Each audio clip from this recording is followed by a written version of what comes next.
నమస్కారం అండి. This is hash tag you. YCP వాళ్ళ చరిత్ర గురించి రోజుకొకళ్ళు బయటకొచ్చి పుంకాలు పుంకాలుగా మాట్లాడుతున్నారు. ఈ వీడియో ఖచ్చితంగా చూడాలి. ఎందుకంటే వాళ్ళ నిజ స్వరూపం ఏంటనేది అందరికీ తెలుస్తుంది. Hero come comedian and character artist Ali ఒక ఇంటర్వ్యూలో ఇచ్చి చెప్పిన మాటలు వింటే వైసీపీ వాళ్ళు ఇలా వాడుకుని వదిలేసే బ్యాచా అన్న విషయం అర్థమవుతుంది. స్టార్టింగ్లో అందరినీ బాగా పిలిచేవాడండి. నవంగన్న, ఆలన్న, దాని తర్వాత ఇంకోళ్ళు అన్న అనుకుంటా. ఒక్కసారి పవర్లోకి వచ్చిన తర్వాత తన విశ్వరూపం ఏంటో తను చూపించాడు.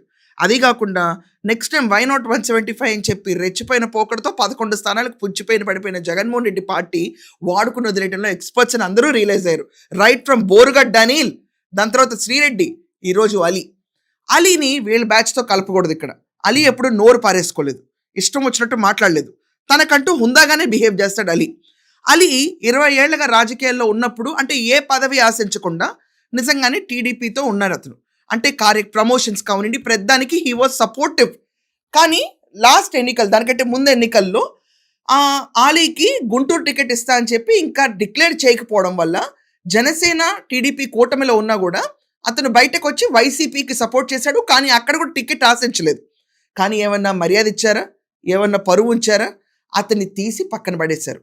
ప్రతి ప్రమోషన్కి వాడుకున్నారు, ప్రతి చోట ఆలీ రావాలన్నారు. అతని ఫేస్ వాల్యూని, అతని వర్క్లోంచి వచ్చే రెవెన్యూని అంతా కూడా పక్కన పడేసి వాడుకున్నారు. ఇది కాకుండా జగన్మోహన్ రెడ్డి ఏం చెప్పాడు ఆలీకి? లేదు ఆలీ, నువ్వు కంగారు పడకు, నీకు ఒక మంచి పొజిషన్ నేను ఇస్తాను అన్నాడంట. ఈ ఎలక్షన్ కాకుండా వచ్చే ఎన్నికల్లో నీకు ఖచ్చితంగా పొజిషన్ ఇస్తా అన్నాడు. ఒకసారి వినండి ఏమన్నాడు. అలీ, ఈసారికి నువ్వు అలా చెయ్యి, నెక్స్ట్ ఎక్కడి నుంచి పోటీ చేయాలో నేను చెప్తాను అన్నారు. అలాగే సార్ అని చెప్పి, ఎందుకంటే ఆయన అంత మంచి మాట చెప్పారు కాబట్టి నేను ఏకపిస్తున్నాను డెఫినెట్ గా. అండ్ సీఎం గారు డెఫినెట్ గా, జగన్ గారు డెఫినెట్ గా సీఎం అవుతారు.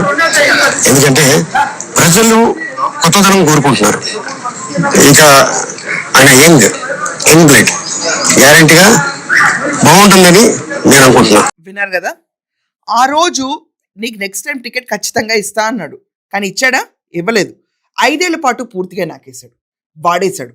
అది రియలైజ్ అయిపోయాడు అలీ ఇప్పుడు బయటకు వచ్చి ఏమంటున్నాడు వినండి. పని మానుకొని వచ్చి ఆ టైంలో ఎంత క్యాన్వాసింగ్ చేశారు. ఇంత రికగ్నైజ్ ఉన్న నేను, ఇంత పేరు ఉన్న నేను, ఒక వర్గానికి చెందిన జస్ట్ కరేపాల తీసేస్తే ఎవరికైనా బాధ ఉండదు. ఆ బాధ నేను చాలా చూసా పొలిటీషియన్ తీసుకున్నా. నాకు ఫుడ్ పెట్టింది సినిమా, రాజకీయం కాదు, ఏ పొలిటీషియన్ కాదు. సో అట్టాగా నేను వద్దు అనుకున్నా, డెసిషన్ తీసుకున్నా. చూసారు కదా, ప్రచారం అప్పుడు అంతగా వాడుకుని చివరికి ఏ పొజిషన్ ఇవ్వకుండా. అది కాకుండా జగన్మోహన్ రెడ్డి వచ్చే ఎన్నికల్లో అంటే 2024 ఎన్నికల్లో కూడా తనకి సీట్ ఇస్తా అన్నాడు, ఇవ్వలేదు. సో ఇలా నేను నా సినిమా ఫీల్డ్ నాకు భోజనం పెట్టింది, నేను అదే చేసుకుంటాను, ఇంకా నేను ఈ రాజకీయాలకు దూరంగా వెళ్ళిపోతున్నాను. దాని ముందు 20 సంవత్సరాలు, తర్వాత వైసీపీలో 5 సంవత్సరాలు ఆలీకి తల పండిపోయింది.